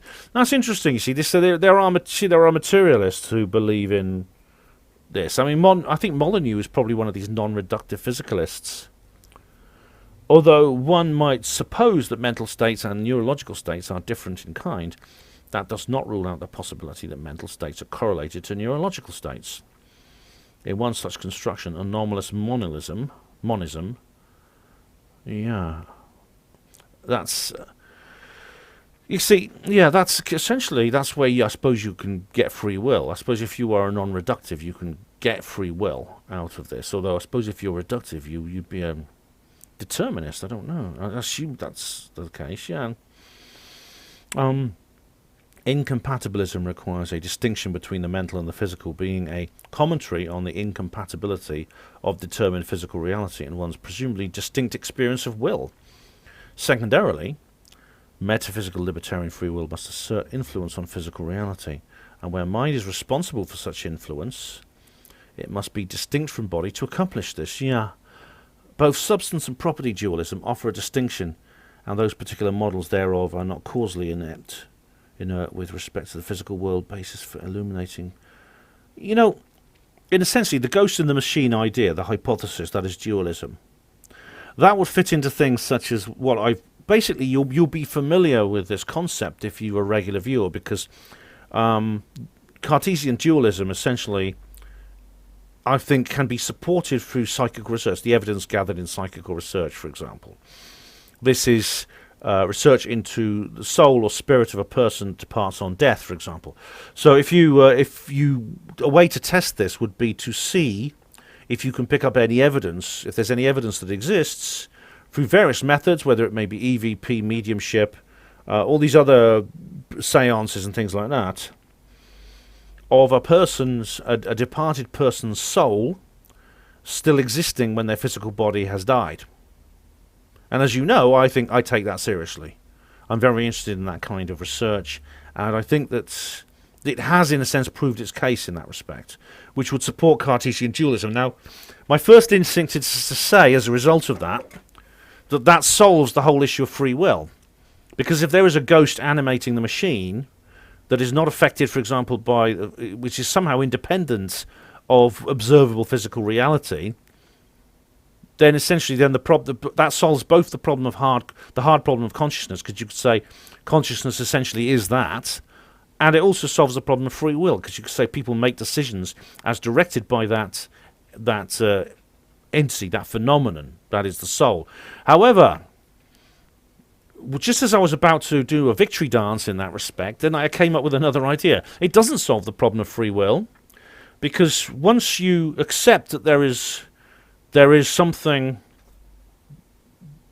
element to reality that is outside what is physically observable, it's no longer essentially paranormal. It becomes an object of scientific study. So the soul, therefore, is no longer paranormal. It becomes something objective that can be studied by science. It's like in that film I reviewed, The Discovery, the one with Robert Redford. He plays a scientist who proves the afterlife. In that situation, the afterlife would essentially become part of the, in a sense, observable, wouldn't it? It would no longer be paranormal. So then you've got to ask yourself, well, what are the mental processes of the spirit and the soul? What is its physical? Does it have a physical element the way the objects in this universe do, or is it something else? It is something entirely different. If it's there, how does it work? How does it function? because it appears that souls do retain memory. My own experience of meeting my Sue Stain's father when we just started dating, who died in 1988. I believe I encountered his ghost, and there's reasons why I think that's a very evidentially prominent piece of experience. I didn't have any foreknowledge, you see. I've done an entire video on that and done several articles on Hapanmo voice and Hapanmo.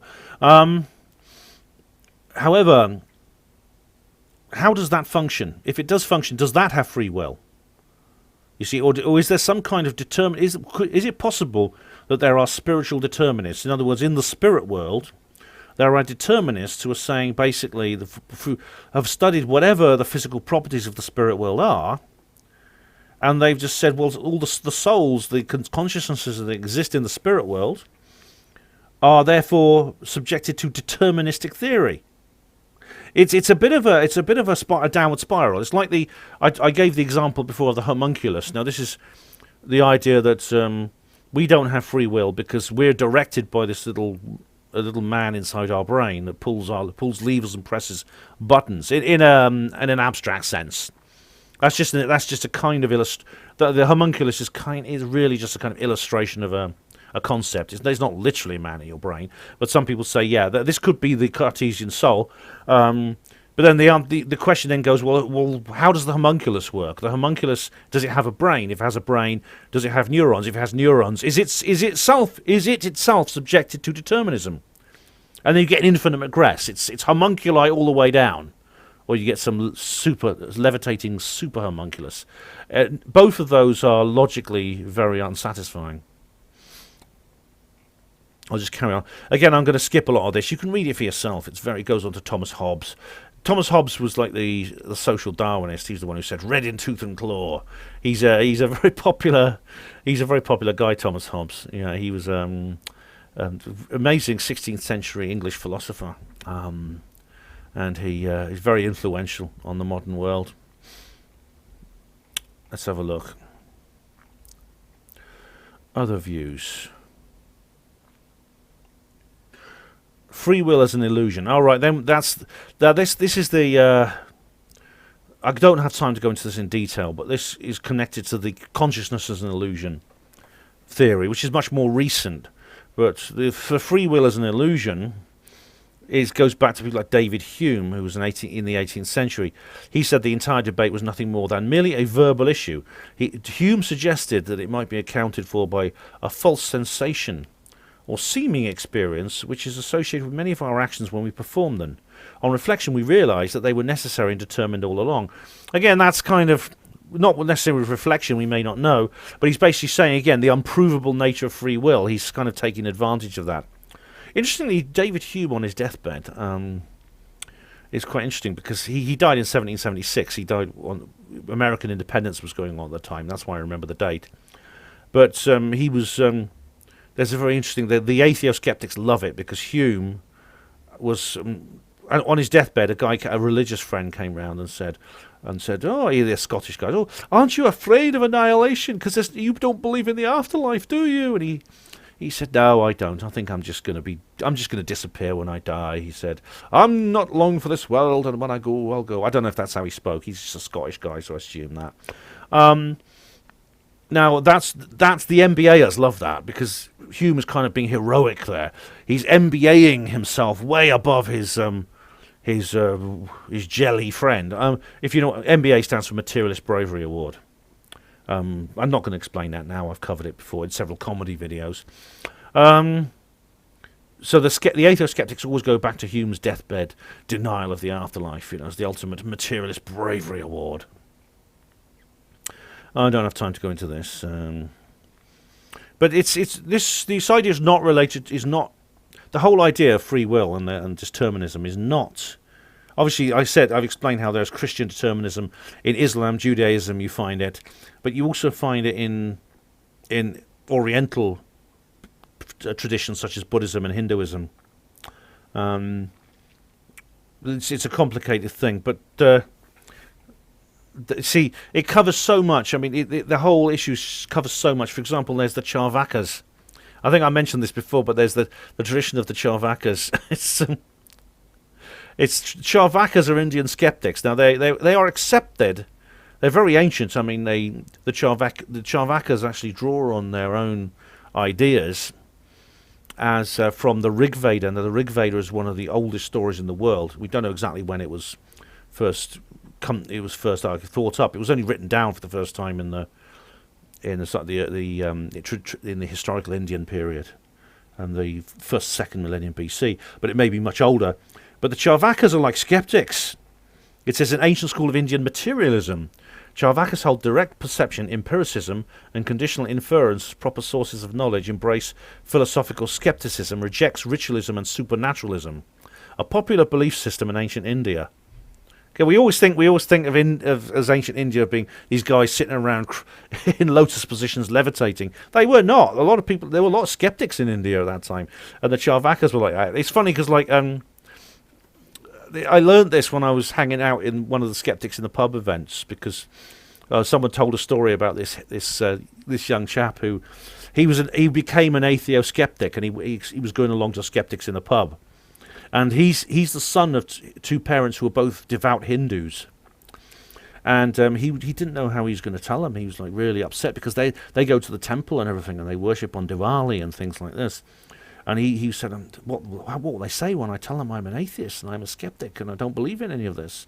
I think the gods are an illusion. I think gods don't exist. And all the sort of Richard Dawkinsian, James Randi type stuff that he was going to come out with. And eventually he plucked up courage and he said, Mum, Dad, can I come round? There's something very important I need to talk to you about. And he comes in and he tells them, and he takes a deep breath, expecting to be cast out into the street and disowned. But his parents are delighted. They go, "May the gods be praised! Our son has discovered the ancient Hindu tradition of the Charvakas." That's an idea of how completely ecumenical Hinduism is. Funnily enough, I saw there was a program. It was What the World Thinks of God. They had Jonathan Miller, the guy I talked about earlier, he's an atheist. He's a secular Jew. He comes from a Jewish family, but he's a complete atheist. And he was debating with this woman who said, among the Hindus, Mr. Miller, you could be accepted as a Hindu if you want to, meaning probably that he would be embraced by the school of the Charvakas, which he would. That's quantum physics. I've covered that. Genetics. Oh, that's just. You see, the thing is, there's no doubt that. See, our genetics do determine some of our ideas and our thoughts. I mean, there's certain personality traits that run in families, and there's some evidence to suggest that it's not just the way you're brought up. For example, twins separated at birth, or brothers and sisters separated at birth, and who grow up in completely different environments.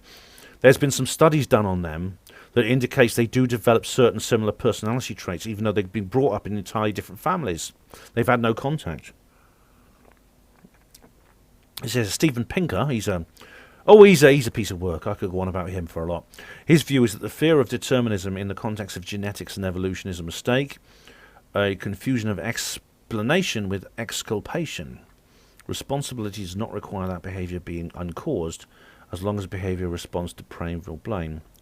Moreover, it's not certain that environmental determinism is any less threatening to free will than genetic determinism. This is the nature versus nurture debate. Neuroscience, I've covered that. It's the Benjamin Libet. Experimental psychology. Whenever I hear psychology, I go, ooh, like that, because of my experience with Isabel Menzies Live and things like that. Now, this is interesting. Ender Tosin argues for the reality of free will based on combined experiments consisting of empirical and thought experiments. In the empirical parts of these experiments, experimenter 2 is expected to predict what object experimenter 1 will touch. Experimenter 1 is always able to negate the prediction of experimenter 2. So as if, so maybe experimenter 1 knows in advance what experimenter 2 is going to predict. So therefore, so there's one object, there's one on your right, one on your left, and he says, right, experimenter 2 is going to expect me to touch experimenter 1. Right, I'm going to piss him off and touch the one on the left. Things like that. In the thought experiment part, Laplace's demon makes the predictions, and experimenter 1 is never able to negate his predictions. So this all-knowing demon who was there at the Big Bang and knows where everything's going to go, he'll always know exactly what experimenter 1 is going to do. So you can't fool Laplace's demon. Based on the non-correspondence of the predictions of experimenter 2 in the empirical experiment with the predictions of Laplace's demon. So in other words, the experimenter 2 is always wrong and Laplace's demon is always right. And contradictions in the possible layers of causality. I don't quite know what that means. Towson concludes that free will is real.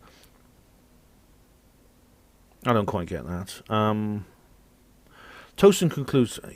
When I read this the first time, it made more sense. Okay, he also extends these experiments to indeterministic processes and real-time brain observations while...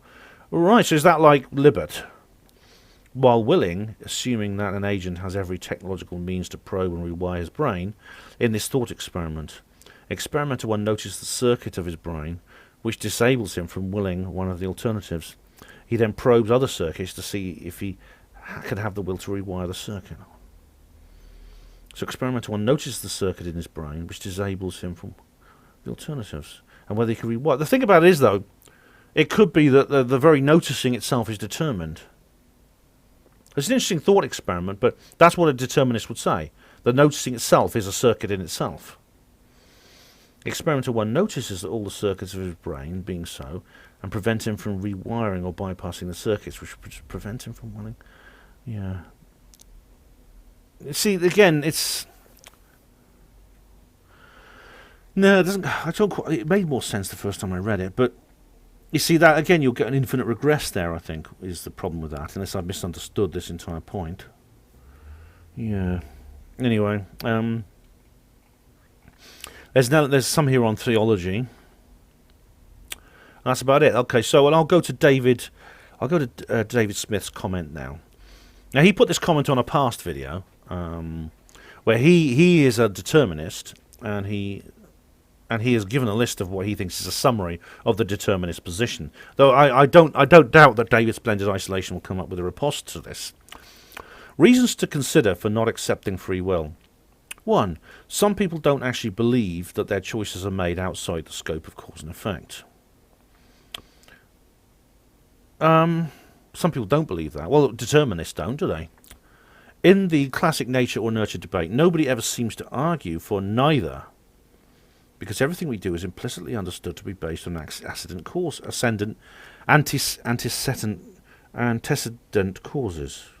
This is like saying Wisconsin, isn't it? Antecedent causes. I haven't had a drop to drink, I promise you. So again, if you're a determinist, you do argue for neither, because both are, whether it's genetic or whether it's caused by, your mother being cruel to you, in my case. No doubt that has affected my behaviour, I accept that. Maybe that's why I was so moved by the film Drop Dead Fred. The point, I'm going off on a tangent now of contemplation, but the point is that both are deterministic, yeah. People will object to this, but when asked why they did something, they're stuck in a corner. They can say it was random, but that's not free will. Like the quantum, like a kind of macro Schrodinger's cat expansion of the quantum field. Yeah, it's just random. It's like a free will version of Schrodinger's cat. Yeah. Alternatively, they can say I did it because and fill in the blank. That's fine, but whatever reason they give will be an example of causality by definition. You see how difficult it is to dispute this? That's the meaning of the word because. It doesn't even matter what they put ahead at the end of the phrase. It's still a cause. Saying I did it because I wanted to, or I did it just because I chose to, doesn't help. It only pushes the question back a step without answering it. Why do they want to do it? Why did they choose to? Again, they can either claim it as random or they can give a cause, but neither option offers free will. That is actually true. It doesn't in itself. Like I said, I'm concerned that free will, the free will is completely unprovable. And as I said, even in dualism, as I said, I'm a very staunch dualist, as I said earlier. And I believe that this is not essentially a belief, a religious belief. It is a scientific hypothesis because of my work, my study, my interest in my study of psychical research. That doesn't solve free will either, because as I was saying, even if like we come up with a real scenario like in the Discovery, where someone proves the afterlife and proves the soul, it just pushes the question back a step to the mechanism of the soul. So yeah, I mean, it's really difficult, this. 2, chemicals have unequivocal effects on our brains if our decisions are not dependent on our antecedent causes. I almost got it that time. Then chemicals should not have an effect on them. This is obviously not a reflection of reality, but it's the logical result of contra-causal free will. It's not. I mean, it's. You see, he says here. He's just saying what I'm about to say. Drugs such as alcohol have a very notable effect on our cognitive abilities. For obvious reasons, some people don't deny this is true. Yeah. Now, I should say that drugs and alcohol do not affect qualia. That's the same. Whether you're legless as a fart or whether you're completely sober, you still have a consciousness. You still have the hard problem of consciousness is not solved by this chemical theory, but free will, you could say, it is a point, yeah. But they also don't explain why they believe that our decisions are subject to some physical causality, drugs, but not others, everything in the world. Some people tend to get lost in abstract concepts like emotion and wills and forget that they ultimately have to explain their theory in concrete terms of electrochemistry and neurons. Yes, or even if you're a dualist, the nature of the soul. So yeah, I mean, I think if David is expecting me, as I said, if David is expecting me to posit some woo-woo solution, just because woo-woo exists, therefore free will exists, it doesn't necessarily follow. Number 3. The most compelling evidence for determinism is the consistency of chemistry and general chemicals reactions are unwavering in their predictability. The consistency of chemistry and general chemicals reactions are unwavering in their predictability. Yeah, I suppose that's true. If you put, if you put salt into water, you get saline, yeah, and that has certain properties, yeah. That's a chemical reaction which is unwavering, yeah. If you heat up water, it becomes steam. If you heat it up some more, it becomes hydrogen, and oxygen, and that eventually that's explosive. Sometimes it ignites and then returns to water, things like that. Both inside and outside our bodies, yeah. Hydrocarbons don't get to choose whether they'll combust. Enzymes don't get to choose whether they'll react with proteins. And our neurons don't get to choose whether or not they'll fire. This reactive predictability is not optional. Atomic causality is an axiom upon which the scientific method rests. Yeah, this is basically saying what this Sabine said, this German lady. I won't massacre her surname again, but Sabine said that why should that causality, which David has correctly explained, somehow stop at our skull? That's a good point, yeah. If one can't depend on effects to have causes, then an epistemological uncertainty becomes an ironic guarantee. Nothing could truly be proved or disproved. Our brains could theoretically produce gold out of thin air, and why not? If they can circumvent causality, then there's no logical limit to what they could do. Some people would probably reject that claim immediately, but why? If they're suggesting that there is a limit to the brain's abilities, then what would it be, if not a causal limit? Number 5. Decisions are not real things, they're behavioural models. This is the big one, and it's not an easy pill to swallow because it's entirely counterintuitive. Everything about this is counterintuitive, David. This is the problem. Even people like Dennett will say I. They'll use pronouns to respond to themselves, indicating that they have a consciousness and therefore a free will. As I say, the two go together. Cognitive activity is like other bodily activity. At every stage, it is predicted on earlier chemistry. Yeah, I suppose in the body, yeah. If I swallow if I go out and I get like a Vindaloo and I have like 3 pounds of it, the chemical reactions in my stomach are going to happen, which will result in me having a rather nasty day on the toilet the following day. Yeah. So why should the brain be different? Decisions don't just boot up and then dissipate like computers being switched on and off. Instead, they're constantly producing and being produced by previous activity and new input. Decisions developed. Our brains are uncontroversially in a state of constant feedback. Even when we logically believe that our brains are idle, they're not. They're always moving. They don't even sleep the way we do. They're busy as ever, even when we're out cold.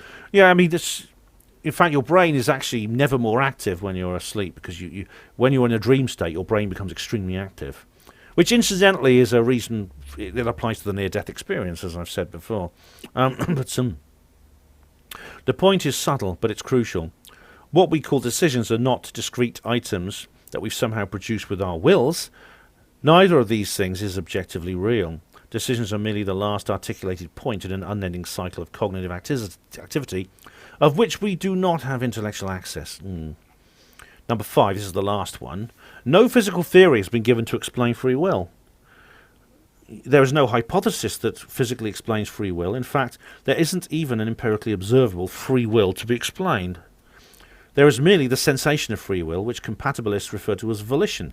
Such volition does not require contracausal free will, and even if it is not immediately intuitive, it remains perfectly explainable by physical biology. I can't dispute that. Again, it's very difficult to get around that, because I'll say, well, I have a physical theory to explain free will because because psychic research has proved the presence of the soul, which is separate from the body, something which animates the body, it remains when the body dies, and things like that, and that's where your free will comes from. But everything that David has just said here could also apply to that soul.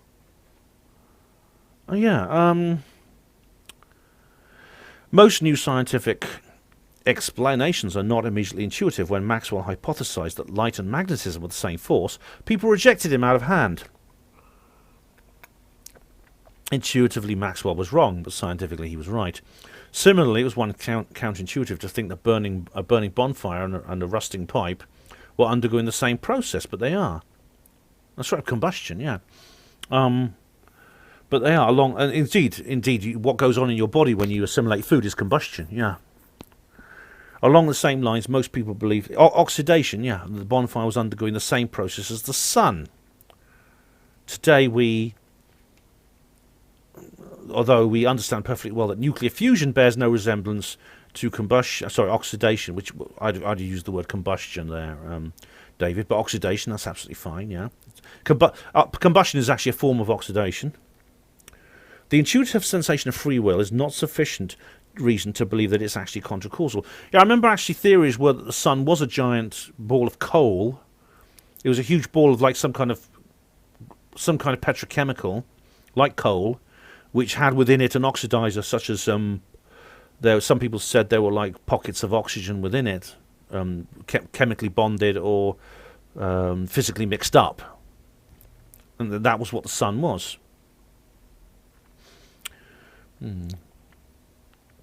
What is intuitive is often false in the face of scientific inquiry, so relying on what you feel is a poor basis for rational philosophy. There are a number of sufficient and defensible explanations for deterministic human behaviour, some of which I've laid out here, but there are literally no such explanations for free will. Most cognitive scientists believe that our brains function causally, and this belief is not at all without evidence. And to reiterate the larger point, there is no scientific explanation for free will, nor is there any hypothesis that attempts to explain how it might work on a behavioural level, nor is there even a principle to test to demonstrate which entities supposedly have such free will and which do not. We've got the same problem with consciousness. I'll say a bit more about consciousness at the end, because when it comes to this point, this is where the free will debate and the consciousness debate diverge, because let's see, I'll come into that in a minute anyway. As with regards to the idea of not having free will must mean there is no us or I, it's merely a language issue. Yeah, it's for free will, yes, this is where the consciousness thing debates, because when it comes to the consciousness debate, the pronouns of self-reflection are an issue. They're not with free will, though, yeah. There is no real me, but there's the experience of me, what I'm doing and feeling now. This specific combination of atoms and various other things makes up the being who is typing this right now. I had no ultimate control in how I was shaped. As mentioned during the live stream. All right, this is the one. This is where this subject sort of came up during a UFO live stream. And I always leave these things open if people want to diverge, But Yeah, I did think this needed its own video. I might do a live stream about this whole subject, actually. Probably will have to be when I come back from the Basis project. But yeah, we have no good evidence for consciousness without a brain. Well, we do, actually, David, for various reasons that I have discussed in this on this channel. But again, the consciousness, and in this case, when this point, number 5, this is where the consciousness issue and the free will issue is separate. They are not. They don't run parallel. They're not mirrors of each other. There is a difference in some of the issues, and this is part of it. He goes on. When we remove part of people's brains during surgery, for example, they often act and behave very differently. This is that's again. There's an explanation for that. They may remove and act very differently, but they still have qualia. That's the point. The same can happen with certain brain diseases. We can't just freely choose not to let these things impact us, just like we can't freely choose to start enjoying a dog poo pizza. Oh dear. So often when I make the comment about not being able to control whether or not someone becomes drunk after drinking lots of alcohol, the response will be, well, I wouldn't drink so much. Well, I wouldn't drink so much, I'd get that drunk. Well, I wouldn't drink so much, I'd get that drunk. They don't like to address the problem, so they try to bypass it. That in itself tells me they've encountered a point they can't easily refute. So, I had a bit of trouble understanding that sentence there, David, but I think what you mean is they bypass whether... so often make the comment about not being able to control whether or not someone becomes drunk after drinking lots of alcohol. Well, I wouldn't drink, so they just choose a different point. So they switch it, they derail the entire point and put it onto a different track. Is that what you're saying? Anyway, David, thank you for that comment. I'm actually quite surprised. I thought it would be easier to refute. See, I was actually backing up David's splendid isolation, wasn't I, with several arguments which I can see now the determinists do have a rebuttal to. So I can't really... I also thought as well that Cartesian dualism disproves free will. Now, as I've just explained, it doesn't necessarily. Cartesian dualism simply pushes the issue back. It's simply it's like the homunculus. It's another form of the homunculus in the Cartesian theatre. It just pushes the subject back. It pushes the whole controversy back to another area. You can say, well. Because then you have to start saying, well, maybe your soul has a soul, and the soul has a soul. Like the Egyptians believed there are different levels of the soul. I think the ancient Egyptians believed there were like 12 souls. Each soul had another soul, etc., until you get like to the highest soul. But then the question is, what about when you get to the absolute oversoul? What animates that? What determines that? It makes decisions. How does it make them? And you're back to square one, whether you like it or not. So, yeah, tricky subject. Anyway, I got a feeling possibly I should do a live stream about this, and it'll be a while, but I will do a live stream about this. And then, by the way, keep reminding me about that, guys, because I've got a lot coming up, and I might forget about it. But I will do a live stream about this, and then we can have a discussion about it, because it's very, very interesting. But I will put links in the description box to my interviews with Anthony Peake. To my psychopath, my stuff's on all my material about psychopaths and things like that, and demonic and angelic possession, and hopefully that will give you something to go over. Although, as I've explained, this has kind of changed my mind a little bit, because I said I believed in free will, didn't I, on the live stream? Having studied it just for a couple of days, I realised that if I believe in free will, it's going to be something very, very difficult to assert.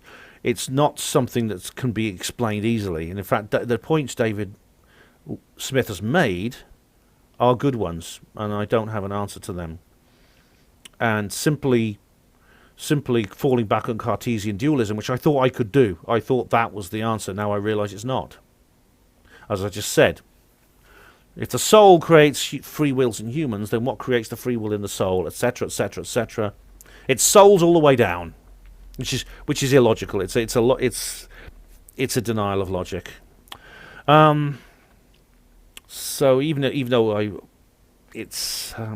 believe psychical research is valid and has proven the existence of such things, I believe it hasn't proven free will. Now, the hard problem of consciousness is different. I believe that is separate to free will in that sense. Although I think that it's the hard problem of consciousness might provide, although I'm not sure, it might provide something for free will. Like I was saying, I was said earlier that if you take away free will, then you deny the hard problem of consciousness. I'm not so sure, actually, because is it possible to be conscious without free will? I think yes. Now this is something that again takes me back to the film Being John Malkovich. I recommend watching that film. Actually, it's a kind of like black comedy by Charlie Kaufman, the same guy who did Eternal Sunshine of the Spotless Mind, which I have reviewed. Maybe I should review Being John Malkovich as well, because it's equally interesting. Because Kaufman does explore philosophical, psychological points like this, which is Eternal Sunshine was like that. Being John Malkovich is even deeper. But it does end in a sort of funny, tragic way, in a kind of tragicomic ending where the main character becomes a soul within a body that already has another soul. But in a sense, it's the ultimate prison, because this young girl has her own soul, which animates her, which makes her decisions, which gives her a sense of qualia within her, and things like that. Yet he is also in there, and she has no idea that he's there. He sees what she sees. He hears what she hears. All her sensory inputs go into him. He tastes her food. He feels sensations from touch and things like that. Yet he has absolutely no control. He is trapped. Only her own consciousness can determine her movements. So I think, based on that, I have to change my mind about the hard problem of consciousness as well. In other words, the hard problem of consciousness is compatible with determinism, because the Schwartz character in the film, that John Cusack's character, is conscious, completely conscious within the body of this girl. Yet he has no free will. He can't control. All he can do is sit there and fume and stamp his etheric feet and grind his etheric teeth for the entire duration of this girl's lifetime. And he won't escape until she dies. So it's an interesting thing. I can't think of a way to end this except to say that this is an ongoing interim report, and obviously it's going to come up again, but there will be a live stream about this. Okay, keep reminding me to do a live stream. The reason I say keep reminding you is because this is going to be my last video probably now for at least a week, because it's basically eyes down now for my preparations for the Basis Project conference, which is taking place next weekend. Do go to it if you can. It's really good. And you'll meet me. I'll be there, and I'll be doing a talk. I'll be doing a little lecture, which I hope you'll find interesting. But to do that lecture means a lot of preparation on my part. I've got to rehearse. I've got to get all my slides in order. I've got to go through it in advance so that so that it'll be all right on the night, and I'll be able to stand there and, everything will go well. Give my regards to Broadway, etc., etc. So so don't worry if you don't see me upload anything for a little while. I will, of course, be recording my talk. Miles will also be doing his own recording of it for his channel. I will be doing a reportage of my trip, my first conference since Rawcon in February last year. Yes, I'm going to be very, very manic. Expect a couple of Boudica moments and things like that from me. But thank you all of you for watching on this very, very interesting philosophical little video I've done. Much appreciate it. See you again soon. Hospital Porters, Pride and Dignity, stop the New World Order.